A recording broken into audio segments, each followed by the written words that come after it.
Greetings, listeners in Listenerland. Welcome to St. Louis in Tune with Arnold Stricker and Mark Langston, where we size up current and historic events involving people, places, and things in areas such as the arts, crime, education, employment, faith, finance, government, food, health, history, housing, humor, justice, and sports.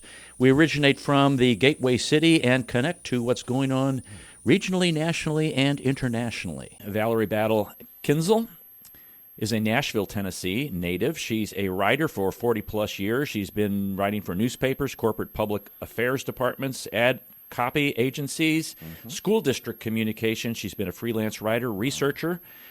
Her grandmother instilled a lifelong learning of history for her, lifelong love of history, I should say. She's the author of What's with St. Louis, The Quirks, Personality, Charm of the Gateway City. Also, Lost St. Louis, Lost Landmarks of the Gateway to the West. Ooh. Another book, St. Charles. Another book, Columbia. And we're going to talk to her about her new book today that explores the history of St. Louis as a fashion center. And it's a pre-order. It comes out May the 1st. It has hundreds of historic images, 224-page hardcover book. And the book is entitled Ready to Wear, A History of the Footwear and Garment Industries in St. Louis. Wow. Valerie, welcome to St. Louis in Tune. Thank you for having me today. Wow, you really have touched a nerve for me because I love history too, and I love St. Louis history. I haven't read your other books, and I need to get those. Oh, yeah. Because they sound great, and this one is just stupendous. I'm very familiar with the Washington Avenue Garment District and loved reading about where buildings were, what was in them prior to how we know them now. And it's a great book, so thanks for writing that. What was your motivation for doing that? It's for Roundabout Story. My husband has been in the footwear business, as has his father before him and his other father, a longtime association with International Shoe Company. And my husband remembers going to the warehouse that is now City Museum to pick up shoes. Being a history nerd, I looked around and I didn't see much was written about the history of the footwear industry. I started digging, and the more I got into shoes, then the research expanded to clothing, and that's a whole different segment, but the book touches on both aspects.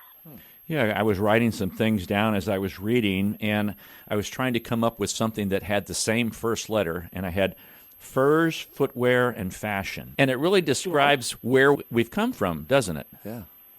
Yes, it does. St. Louis's history began as fur trading village, or just a little stop on the Mississippi. The founders of St. Louis came up from New Orleans, and because of its location close to the Missouri and the Illinois rivers, as well as on the banks of the Mississippi, and right in the middle of the country, it was just pretty much a natural that it would become a transportation crossroads. And it did, and started with the fur trading, and just developed from there.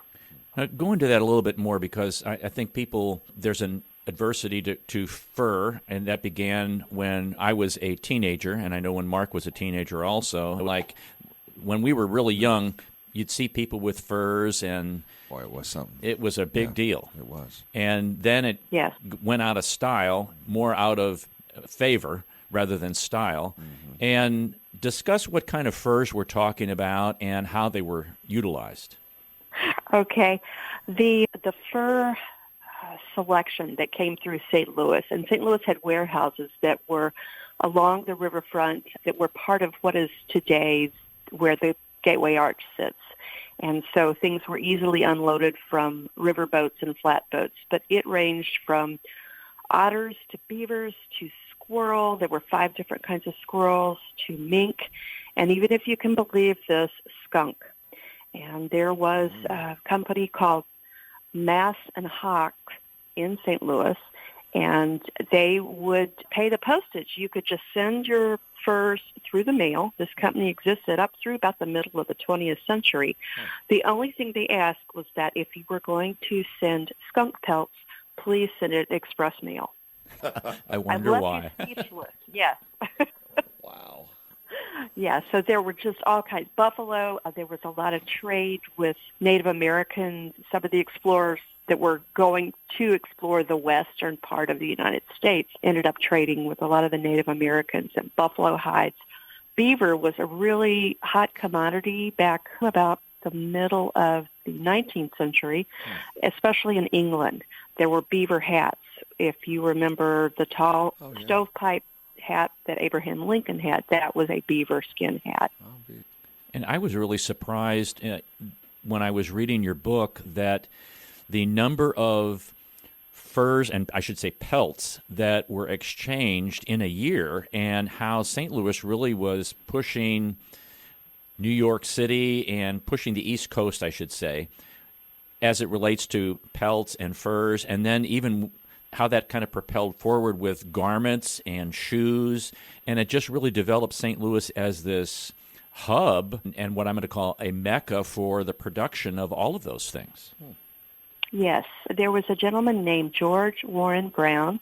He was the founder of what became Brown Shoe Company, which is now Caleres. Long time history. 1878. He decided that he thought he had been on the East Coast. That's where all the footwear was manufactured, mostly around Massachusetts, up the east. So he thought, I can do this. The furs, the river, the transportation, trains were starting to, the bridges were being built across the rivers. He thought, I can do this. I can have production in St. Louis. Mm-hmm. So he did. He started it, and it just took off and skyrocketed. And again, with the clothing, there were some just fascinating stories about riverboats that came through with bales of cotton and things, and then the bales of cotton ended up being material and fabric. There were lots of seamstresses and tailors in St. Louis, and then it just developed into more ready-to-wear. And those were those seamstresses and those individuals that kind of worked in this industry. A lot were immigrants that had come into the country, and even some people here within the city that had been here. But discuss how businesses used that kind of labor and the buildings that they built for them. Because I was reading the hours, it was like, holy smokes, there wasn't a lot of time to do anything else but work. No, most companies, their employees worked 10 to 12-hour days, 6 days a week, and were paid very small amounts. The men were paid higher wages than the women. Even at that time, there were children employed in some of the footwear factories and the garment factories, people from Europe that settled in St. Louis, a lot of Germans. They had a strong work ethic. They also many times had large families, and they looked at children as just another means to earn some more money to support the family. They were not opposed to child labor. But also one of the foot companies in St. Louis at that time, because there was such a strong group of German immigrants that seemed to be wanting the jobs, they had lessons, English lessons that they offered at night, and also built some housing near what it would be downtown St. Louis right now for some of their employees. Now, I found that really fascinating that the employer gave that kind of information and gave that kind of assistance to the workers there, that, hey, let's help you out here. And I know the conditions were less than favorable, as they would be now, and I know that there were some kinds of unionization as things progressed and conditions there was no OSHA back then, and as conditions tried to be improved. But some of the buildings that we are familiar with, you mentioned the City Museum being linked to International Shoe. Talk about some of those buildings that we know now, but what were they back then? Okay, the one where City Museum is, if you've ever been there and you have come down, there's a slide, and it will give you a pretty good jostle as you come down. Those were part of a conveyor system in the warehouse at one time. Also, the spindles on some of the staircases, they have been painted and decorated and such. Those were also spindles that were used on the conveyor lines. Another interesting piece of history goes along with International Shoe Company was that Tennessee Williams, who was born and spent his formative years in St. Louis, he also worked there. His father worked there. He worked there in the summers, and he absolutely hated it. But he got the inspiration for some of his characters for some of his books, like The Glass Menagerie, from his encounters with workers at International Shoe Company. And they also took over I shouldn't say took over, they purchased the Lemp Brewery, also for storage for a time. And yes. Matter of fact, you can still see on the smokestack, I think it is ISCO on the smokestack now. Yes, that's correct. Also, the Last Hotel, if you have ever been to events or anything down there, it's a very nice hotel. That was part of the Roberts Johnson Rand headquarters building. And what's really great, I think, is they maintained a lot of the architectural elements, and many of the buildings that housed the companies, the warehouses and such, they were actually built by people that built some of the other wonderful buildings in St. Louis, like Union Station and some of the mansions in the Central West End and such. So they didn't spare expense. They were not just thrown up buildings. They really had a lot of details, gargoyles, intricate stonework. If you're ever walking around Washington Avenue, there is the cobblestone zipper look that runs down the middle of what was the business district, and that's giving a nod to the garment industry. And then there's also at night, there are some little lights that simulate buttons, and that's a nod to also the industry. And if you look up, okay, so you look down at that on the street, the middle of the street, but then look up and look at some of the wonderful details. It's just beautiful. And obviously, people have made residences and businesses and such out of some of these buildings. And reuse is a good thing. Absolutely. There was something that you have on one of the pages where you talk about the White House. And I was like, and I'm trying to remember the company that had that. Was it a shoe company that had that particular? That was Brown Shoe Company. That was Brown Shoe. And is that building now gone, or is that building still standing? Yes, sadly, that building is gone, but George Warren Brown, who brought the industry to St. Louis, he was somewhat forward-thinking. St. Louis at that time, the late 1800s and on into the 20th century, was predominantly coal-fueled for heat and such. And if you've ever seen pictures, particularly the City Hall buildings were covered with smut and dirt and black streaks. So George Warren Brown, when he went to build this new headquarters for himself, he had it done with a fire-glazed white type of stone, and all they had to do was just rinse it off or let the rain rinse it off. It never had to be power washed or power scrubbed the way many of the buildings did in downtown St. Louis at that time. And I think right next to where that building was a building for Washington University, and now that building's gone, but in its place is what is now called Monogram on Washington, and they have that white glaze on the outside also. It's very stunning in the sunshine. Mm-hmm. It's very stunning. That's why, so the White House. That's why it got the name the White House, yes.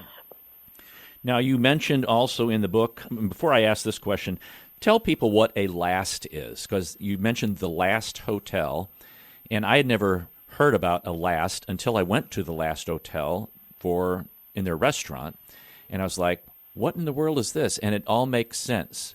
But would you describe what a last is? And then I'm going to get to another question relating to shoes. Okay. It's part of the equipment used to mold the leather and to form the shoe. There are many steps, like I think in the old days it was like anywhere from 100 to 150 different individual steps before there was automation so much. But a last is what's used down to help form the shoe. The leather is stretched and sewn and glued around the last, like for a particular size. Interesting. And with all of those parts, as I was reading in your book, they developed this process where one person would do the cutting, and that was a very valuable person because you wanted to get as much as you could out of a skin. Sure. And then different people did different things. It wasn't just one guy did the whole shoe like that, and that kind of transformed the industry. But my question relates to... They found, go ahead. No, I was going to say they found that it was time... It cut down the time production. If you had one person do production line, it was early production line assembly, and it was a lot, I guess, quicker. And so it cost less to produce the shoe. But yes, the cutter, the man that could see the hide and he could picture the pieces, and he could do it just in a matter of minutes, just cut it out. And so the least possible waste was ideal, and he was usually one of the highest paid people in the shoe factory. And is that part of that new manufacturing process that you mentioned? The assembly line type thing? Yes. Yes. And yeah, he got it first. He got the hide first, and then it would go to the different steps and processes. And then there were machines that changed how that whole thing, too, with the sewing machines and being able to go through the leather. And when did that really hit the scene? Right around the late 1800s, early 1900s. And that really sped things up, obviously, the automation and the assembly line production. Was that also kind of a propellant for the garment industry also, for clothing, for hats, that now you have these sewing machines, now we can do all this stuff? Yes. In St. Louis, there were lots of seamstresses, as I said, and women would often be given tasks for certain dresses. They would work for a company, and they were able to take handwork home, like sewing on intricate laces and buttons that were popular at the time. They could take it home in lots and bring back, like, say, they would sew lace on 40 collars, and they could do that at home. So this was a popular job with women that might have had young children at home. They could still be at home and do that, and then take this whole lot back to the company, and then the company would then put these pieces together. But yes, the sewing machine was really the impetus behind the advancement of the ready-to-wear clothing industry. Yes. I can really see then that kind of combines with that late 1800s when these buildings, and early 1900s when these buildings were built, because now we can have this mass production, and we're going to set up a place where we can put these machines and we can put a lot of people and really increase our production level, which really happened quite a bit and made St. Louis the second highest in comparison to the East Coast in New York. Isn't that correct? Or correct me if I'm wrong there. Yes. No, that is true. At one point, St. Louis was second to New York City as far as garment production. And to get into a little bit different topic, the junior clothing segment was founded in St. Louis, and that was in the 1930s. Washington University had a fine arts department, and some of their design students had come up with dress ideas and dress patterns and whatnot. And there was a gentleman named Mr. Sorger, and he saw some of these, and he thought, wow, he was in the garment industry. And so he had some mock-ups made based on these designs and patterns of these Washington University students, and they sold out instantly. And thus was born the junior clothing segment. He observed that younger women did not necessarily want to wear the same clothes as their mothers and grandmothers, which up until that time, the 1930s, 20s, pretty much the clothing was just mirrored. It didn't matter what generation you were. So these junior dresses they were young and appealing, and they just sold out. And there were people from New York and also from California who came to St. Louis at least twice a year to order and to get garments to take back to the coast. A lot of people don't realize that, but we were very fashion forward for about 30, 40 years. Yeah, I thought that was very fascinating, that all the way into the 60s, Mark, we were like the place to come to get the latest in fashion on some of those things. I can't imagine wearing, if you're a girl, wearing the same thing your mom and your grandmother wears. It just doesn't make sense to me, but that's a little frumpy, perhaps. Yeah, that's a great word for it. That is a word, yeah. Yeah, that was a really important thing, I think, in your book that you brought out, and that we really don't hear a lot about in St. Louis. It's another first for St. Louis that needs to be advertised, especially down in that Washington area Avenue corridor. Right. You know? The thing now, though, yes, the industries have dwindled since the 60s, but with the St. Louis Fashion Fund, which was founded in 2014 in St. Louis, and they were located on Washington Avenue, they have been successful under the helm of Susan Sherman, who was a co-founder, bringing young people, entrepreneurs, seamstresses, jewelry makers, unique jewelry, and handmade footwear too, bringing them back to St. Louis, back to that Washington Avenue area. So that's a good thing. So there's a resurgence in interest in fashion in St. Louis. Matter of fact, 25% of the proceeds from your book are going to go to the St. Louis Fashion Fund, correct? Yes. Pre-orders are being taken. There's a website called stlfashionbook.com, and if you pre-order through that, 25% of the proceeds will go to the St. Louis Fashion Fund. Now, I know we're going to be going to a break in about 3 minutes. So I'm just prepping you if you can stay over. I have more questions here. And it deals with ancillary industries. And what I'm talking about are like thread, zippers, getting the cloth. We always think about, okay, here's the dress, but you have to have all these other things, scissors, all of the things that make the dress. And I'd like to also get into hats because there still is a hat store on Washington Avenue, Levine's. Is it Levine? Okay, I was saying, yeah. Yes. We used to call it Levin, but it's Levine. Right? I think it's Levine. Yeah. It's probably Levine. Levine. And then a question as it relates to patterns, because when I was growing up, my mom would go and buy a pattern, like a junior pattern for my sister. Right. And then she would lay the pattern out on the. Right. She would pick out what kind of fabric and do all that stuff. And I want to talk about where that came from. Did that kind of come out of this?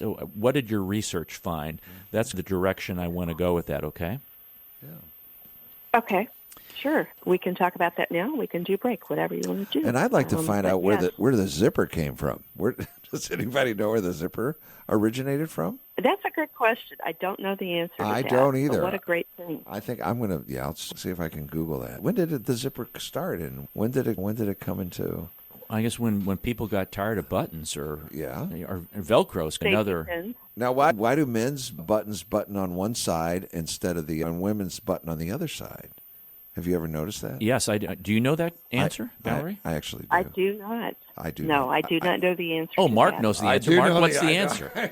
Setting you up for this. It goes way, way back to because guys used to have a sword and they could reach in and grab their sword and bring it out. That's what I was told anyway. Is that why we always see Napoleon with his hand in his shirt? Could be. He's probably got his hand on his sword in there. Or was he scratching his belly or something? I think it was probably scratching. It was probably some kind of rash. So women didn't have swords, so they would have to put their left hand in? No. It was this how it was explained to me years ago, that men had swords under their coat. Okay. And so their coat would button that way, so they had easy access to the sword. Makes sense. Makes sense. I could almost go with it. I'm serious, but honestly, we had a conversation about it years ago. Okay. I can't tell you my sources. I'd have to kill you. No, I don't even know what my sources are. Okay. All right. We'll find out some of his sources over the break. Folks, we'll be back with our next segment. You're listening to St. Louis in Tune with Arnold Stricker and Mark Langston on the U.S. Radio Network.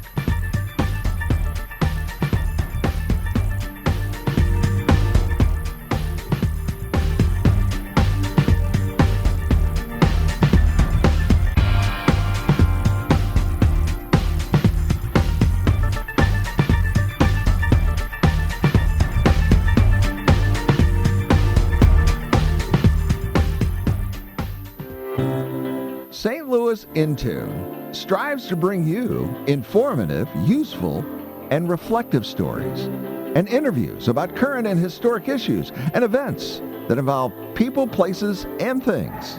Our topics cover a wide range, such as the arts, crime, education, employment, faith, finance, food, health, history, housing, humor, justice, and even sports. And that's just to name a few. While St. Louis in Tune originates from the Gateway City and covers local topics, we connect to what is going on nationally as well. If you enjoy what you hear, please take time and like and share and subscribe to this show and listen to other previous shows that can be found on our website, stlintune.com. That's stlintune.com. or on your favorite podcast platform. That's STLintune.com. STLintune.com. And if you've got an idea that you'd like for us to examine a little deeper, let us know by dropping us a note at stlintune@gmail.com. That's stlintune@gmail.com. St. Louis in Tune, heard Monday through Friday on the usradionetwork.com and many great radio stations around the U.S. and, of course, right here in St. Louis. Our website again is stlintune.com. We want to hear from you. stlintune.com. This is Arnold Stricker with Mark Langston. We are talking to Valerie Battle Kinzel. She is the author of Ready to Wear, A History of the Footwear and Garment Industries in St. Louis. And we do have an answer for why men's shirts and coats button differently than women's coats and buttons. I hope I'm right. Okay. You are. This is from the Smithsonian Magazine, so it's a very reputable source. Okay. That during the Renaissance and Victorian era, women's clothing was more complicated and more elaborate than men's clothing. You had the petticoats, the corsets, the bustles, all that kind of stuff. Rich men often dressed themselves. Their female family members who had servants dressed them out of luxury and necessity. And to make it easier for the servants to button up their employers' dresses correctly, clothiers might have started, the key word might, have started sewing buttons on the opposite side. Eventually, mass production of women's clothing kept those buttons that same way. That's one explanation. Okay. The other explanation is what Mark talked about. Cha-ching. Cha-ching. Okay. Yeah, he wins the Cha-ching award. It deals with military uniforms, and male soldiers often drew their weapons with their right hand. Building their clothes with the buttons on the right side would have made it a lot easier to adjust and unbutton their free left hand. But these are far from the only theories that seek to answer this question. Okay?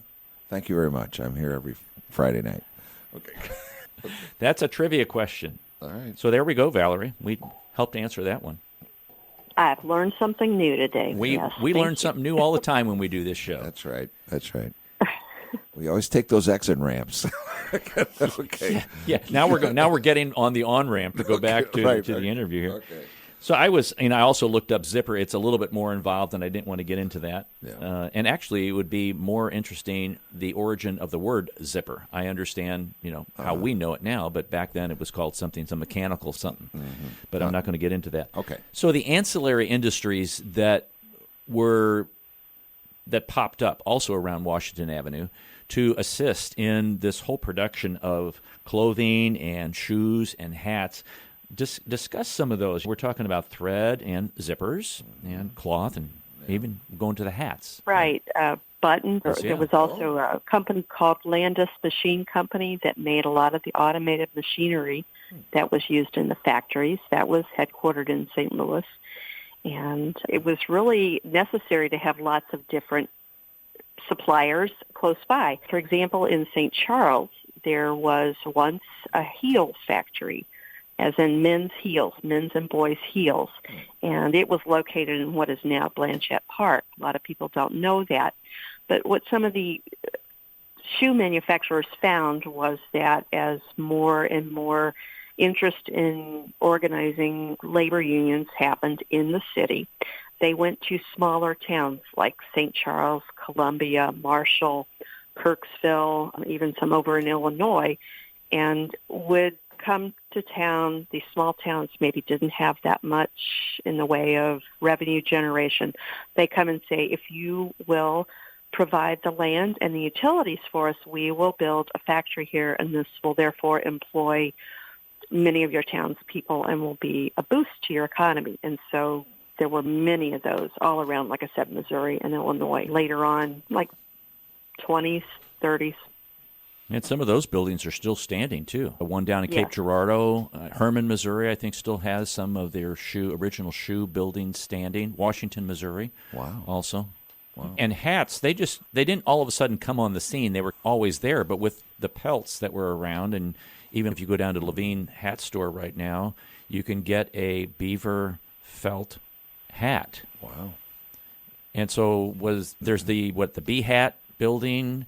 There was several. There was another one. I can't off the top of my head, but There were something called Lion Hats. There was the Harvest Hat Company, which really, if you think about people like farmers, especially like out in the fields, and they wear those larger brimmed straw hats, that was started here in St. Louis with an idea that came from another part of the world. But the gentleman was from St. Louis. He started his company here and literally sold millions and millions of those Harvest hats. Plus, the World War I and World War II productions St. Louis supplied uniforms. They provided leggings. They provided millions and millions of pairs of boots. There were 3 big companies that got selected to provide that. They provided some of the helmets, the helmet liners, things like that. There was a company called Alligator Oilcloth, which was an early predecessor to like raincoats, and they provided many thousands of raincoats for World War I soldiers. And is that, I'm looking right at that, the Alligator Alley. It's the St. Louis's Alligator Oil Clothing Company. It specializes in waterproof clothing. And they're done now? They're gone? Or have they moved somewhere else? No, from what I understand, they are no more. And it's really sad to see a lot of these industries either going out of business or going out of favor, or very few people wear hats nowadays, not like it used to be back in the day. And so I look at and I understand and how trends change and things like that. As things died down, where did the industry go to, or did it go overseas? That was really probably the demise of a lot of the industries in St. Louis. In the 60s, 70s, there were higher expenses as production costs, labor costs, and people took their business overseas. Now, did you find anything Labor about? Was cheaper. Yeah, it was cheaper. Yeah. Did you find anything on patterns that we had talked about earlier? How those were implemented or devised? Yeah, when the seamstresses that were first in St. Louis, the 1800s, they would take a person's body measurements. A woman's or a tailor would take a man's at different points, their elbows, all around their neck, the length between their shoulders and their natural waist, just all these kinds of things. And they would come up with, usually on newspaper or just like craft paper, what we think of like paper bags, and they would a woman would come in maybe with an idea or a picture from, there was a book called Godey's Ladies Book, and it had pictures, illustrations. So a woman would come in, get all these measurements taken, and then the seamstress would come up with a concept, an idea, and lay all this out on paper, and then come up and oftentimes would do a rough costume, a rough dress before the actual finished product was done with all the detailing and the buttonholes and lace and whatever. Yeah, so it was a natural progression from those early paper patterns to what you were discussing, like McCall's and Simplicity. I was that person, too, that used to make a lot of clothes. Yeah. That's an interesting process. When you think about how all of that fits together and the evolution of the industry and what was involved with providing all of the ancillary materials and kinds of things to make what we wear work. Now, I want to go to 2 more things here. One is mergers of companies. And you talked about there was a company with the man, I think his name was Famous, and then you talked about the bar company, and I know Famous Bar. So I'm presuming that they merged sometime down the road? Yes, that was another thing that really helped put St. Louis on the map, too. As I mentioned earlier, as people were moving west to explore and form new communities and whatnot out west, St. Louis was really the jumping off point, thus the Gateway Arch. And so a lot of people, they were in wagons and they had horses and whatnot. This was before the railroads. They would come, and St. Louis was the last really big stop to get supplies. And so as a result, there were dry goods stores, what we later came to call department stores, that had just about anything anybody could need. And people that were headed west stopped and loaded up supplies, everything from cloth to stoneware or whatever you needed to live a life out on the road. And so the dry goods stores really grew, yes. And so Famous was one store, Bar was another. There were many dry goods stores in St. Louis. And some of these manufacturers, and maybe even the dry goods stores too, they had giveaways. And Mark's he's gonna have a big smile on his face when I start mentioning these, because when I looked at them in your book, I was like, wow, that took me back to when I was a kid. Paul Parrott. Oh, yeah, Paul Parrott shoes. Yeah. Right, Weatherbird, Buster Brown. Oh, my. And the giveaways to be able to, it was like the promotional thing to get people to buy. Yeah. Would you discuss a couple of those items that you found to be fascinating? Okay, St. Louis, the shoe companies really started the impetus behind what has evolved into kids' meals and giveaways and such. But the one was Buster Brown. That was part of Brown Shoe Company. That was their children's line. And there was an artist named Richard Outcault. He did a cartoon that was very popular in the paper right around the turn of the 19th to the 20th century. And George Warren Brown, again, he had a huge production with the 1904 World's Fair. He even had a shoe factory built in one of the buildings at the World's Fair. He saw and met Richard Outcault, this artist, and he bought the rights to one of the characters, whose name was Buster Brown, and also his little dog, Ty. So then Mr. Brown hired a very small stature person. It was actually a grown man. He was not a child. But this guy went on a road show around the country, very popular. It had a little dog that went with him. And kids just came. They went to all these small towns on trains, and they would have little giveaways then at the stores that carried the Buster Brown shoes. Also with Red Goose shoes. That was also started in St. Louis. And I don't know about you, but I remember as a child, if you bought a pair of Red Goose shoes, there was like a statue of a red goose, and if you pulled its neck, a golden egg would come out of its derriere. I remember. And there was a prize. Yep. Yeah. Had a little clicker inside. Little clicker, yeah. Yes. There were, and there's all kinds of clickers. Some of the pictures in the book were the courtesy of Antiques Warehouse, which is down in South County. And Greg and Ann Romberg have just a fabulous collection of anything imaginable as far as advertising gimmicks or lights or signs or whatever. And so many of the pictures are courtesy of Greg of things like clickers, and all the shoe companies for children had clickers, or they had tops, or just little gimmicks, pen knives. It was an incentive, I guess, if you have children and you bought Happy Meals because there was some toy that your child wanted. And the penny incentive, too. Oh, wow. Where they gave pennies away. Lincoln pennies. That's right. Yes, oh, and that was, of course, at a time when the penny was actually worth a penny more. And it was actually copper or something like it. Yeah, that was a pretty big deal. Yeah. It was a big deal. It's amazing back then, the creativity to market and get things around the country. And now we rely on a lot of computerized things or social media or that kind of media. And back then you really had to get creative with what you were doing to sell your product. So my last question, and I save this because there's always something that an author finds in their history journey about the topic that they're studying that was like, holy smokes, I never knew that, or wow, that is just incredible. What was that moment, or what was that particular thing? I actually had two. I'll talk about the first one. Okay. There was a woman named Elizabeth Keckley, and she was a seamstress, and she apparently was very good, and she was African American. She was enslaved, and her work was just fabulous, and her enslaver allowed her to work some for other ladies in St. Louis as well. Through this, she was able to save some money to buy her freedom and the freedom of her young son. And then she decided, once she was free, she decided to move to Washington, D.C. And there she quickly established the same reputation that she was just primo dressmaker. She just wonderful to deal with, spot on. She knew the ladies' needs.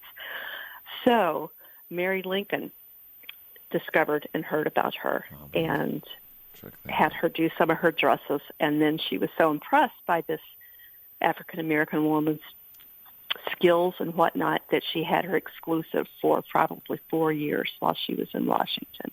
And I found that was fascinating. But her start was in St. Louis.